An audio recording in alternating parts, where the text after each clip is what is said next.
Vote justice, we want justice, हमारी मांगे पूरी करो। हम क्या चाहते हैं सब के आगे झुकना पड़ेगा। We want justice, we want justice, हमारी मांगे पूरी करो। हम क्या चाहते हैं इंसाफ, इंसाफ के आगे झुकना पड़ेगा।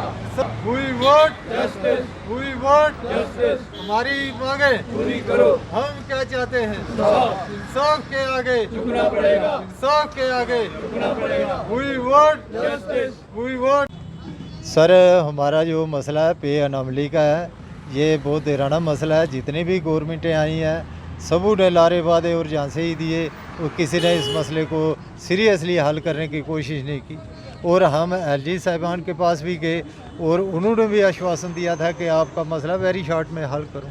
लिहाजा आज तक हम उम्मीद लगाए बैठे हैं, किसी भी गवर्नमेंट ने किसी भी ऑफिसर ने इस मसले को हल करने की कोशिश नहीं की। तो हम आपके माध्यम से उनसे ये गुजारिश करेंगे कि भाई ये सीनियर सिटीज़न है जिन्होंने मुल्क की सलामती, एकता, अखंडता और मुल्क के सालमियत के लिए अपनी जानों तक कुर्बान किया है, और आज ये सीनियर सिटीजन लोग सड़कों पर उतर रहे हैं। तो बहुत बड़े दुख से ये बात कहनी पड़ती है कि गवर्नमेंट को इन चीज़ का एहसास ही नहीं है कि कम अज़ कम कुछ बुज़ुर्ग लोग हैं, इनके साथ इंसाफ किया जाए।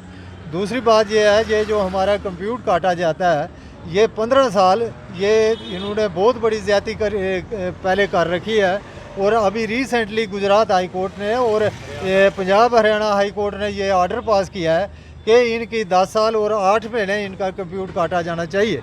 और दूसरी बड़ी दुख की बात ये है कि ये सीनियर सिटीज़न का जो रेट ऑफ इंटरेस्ट बैंकों का रेट है वो भी बहुत कम है, पर यहाँ पे स्टैंडर्ड रेट जो 12% बहुत जिस वक्त ये हमें कंप्यूटर दिया जाता है उसी वक्त से लेकर आज तक ये चलता है। तो कम अज़ कम इसके बारे में भी गौर किया जाए ताकि इन रिटायरीज को इससे राहत मिले। जितने भी एम्प्लॉय बाकी रिटायर आएंगे कम अज़ कम उनके साथ भी जस्टिफाई हो।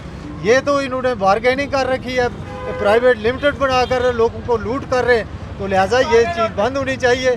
और दूसरी बात ये, तीसरी बात ये कहना चाहूँगा कि ये जो हमारा यूटी बनने के बाद हमारा ये जो यूटी है ये अंडर सेंटर में आती है और अंडर पुलिस डिपार्टमेंट जो है अंडर होम मिनिस्ट्री के आता है। और जितनी भी पैरामिलिट्री फोर्सेस हैं उनको जो बेनिफिट दिया जाता है उसी तर्ज पर हमें भी मेडिकल हेल्थ केयर पॉलिसी दी जानी चाहिए।